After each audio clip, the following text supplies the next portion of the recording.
Hi, my name's Barbara and I'm a key worker for the Children and Family Wellbeing Service at Leicestershire County Council. Regularly within my role, I use the Neglect Toolkit. I use it both with families to start a conversation about where they are and kind of to involve them in the discussion about why we're worried around neglect about their children and actually what it is we want to be seeing. Families, don't always respond well when we call it the neglect toolkit. So sometimes I say to families that we just ignore the neglect bit and let's look at it as a toolkit where we can have a conversation about what's going on for you and your family and actually how we can move you to kind of the more of the green column so that people are less worried about the children in the home. At other times, I use it as a desk exercise as part of an assessment, and I can complete that based on the knowledge that I have from other agencies and from conversations of having with the children. And that can then be used as part of an assessment to either show families and agencies that there is a worry and it can identify the work that we need to do with the family around those specific areas, or in some cases it even shows actually that some of the worries are not founded because actually when we've gone back and we've spoke to the parents and we've asked them the questions around those topics, it shows that there's not an issue, and maybe just for example in the school is not seeing the full picture, but by completing the neglect toolkit we're able to get a more holistic view of what is going on in the family so that those worries that people have around the children are reduced. It is a big lengthy document and it does take time to do it, but when I've used it with families, consistently, maybe at the start of my intervention, in the middle, and when we're closing, it really does help to show families the journey that they've been on, and it makes the families feel proud of where they were, so it for me, I've used it many times, and the document, the toolkit is a positive tool to use, even if it doesn't always give you the results that you expected. It does give you an insight into what's going on for that family there and then, and allows you to have those conversations with the families. So if I think about practice, where I've used it in practice, and can give you an example, we had a referral in about a family, and there was a real worry around home conditions, school attendance, and kind of the children being fed good enough food in the home.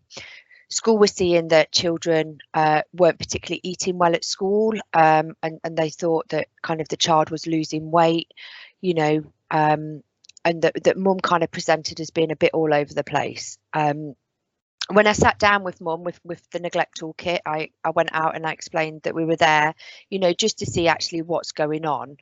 And I always start when I do it, I start, we'll go for the green is where we should be, and we'll look at the red as to where we don't want to be, kind of if we're in red, we need to be looking at kind of child protection and stepping this up. And what that allowed was for a conversation to take place, and they were able to identify with the food, where we're looking about, do children get access to fresh fruit and vegetables on a regular basis, that meal times are consistent, and that diet is kind of good, or are we down at the red end where the food is not suitable and the parents put their needs first so that they'll only feed the children when they're kind of thinking of themselves as being hungry. And we may have issues with children, hoarding and storing food, and that causes issues also. Through having a conversation with mum, what we discovered was that actually mum does feed them, a very balanced diet. She showed me her fridge. We've got food in there. We've got fruit. We've got vegetables. We've got meat within the freezer. We'd also got chicken nuggets, fish fingers, chips, pizzas. Kind of the stuff that you had. But what mum kind of hadn't maybe taken into consideration was that meal times were not always consistent. So breakfast might not be, early in the morning. It might be, on a weekend more at 10 o'clock, and lunch times were, kind of all over the place and sometimes merged into dinner time.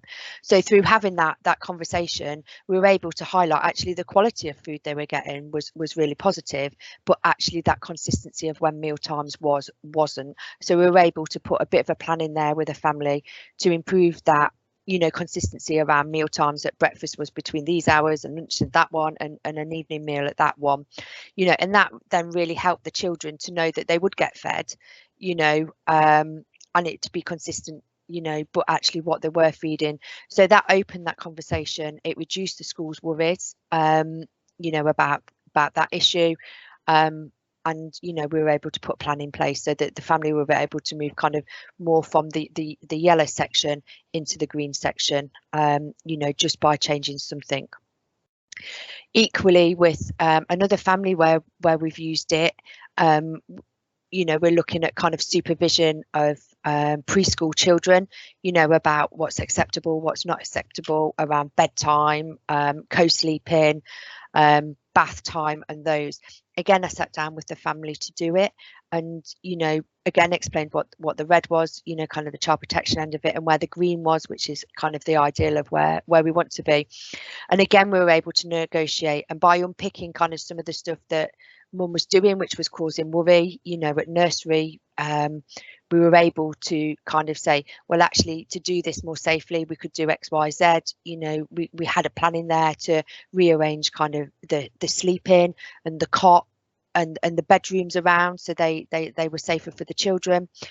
You know, again, we were able to have an honest conversation about what's going on.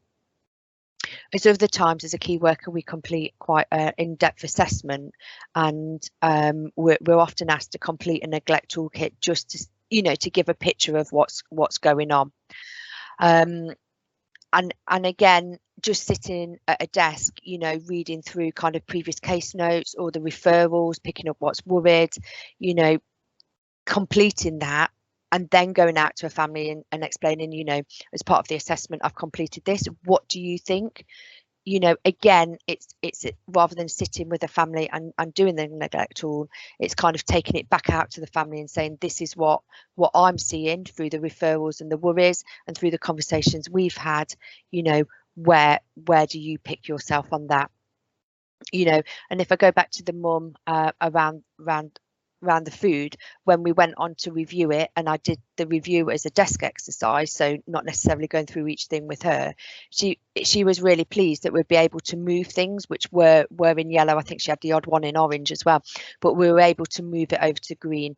So again, she could see the progress that she was making by engaging and accepting the help and support from our service. So yeah, it is a positive tool. It does take effort from you as a worker, but it does give you kind of that information that you need in a different way.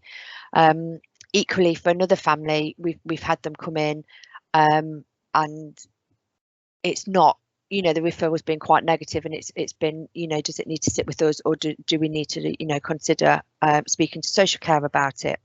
By being able to kind of complete that neglect toolkit is kind of got rid of some of the worries that have been shared, because we've been able to prove through completing that those worries even weren't there, and it maybe been a bit of a misunderstanding,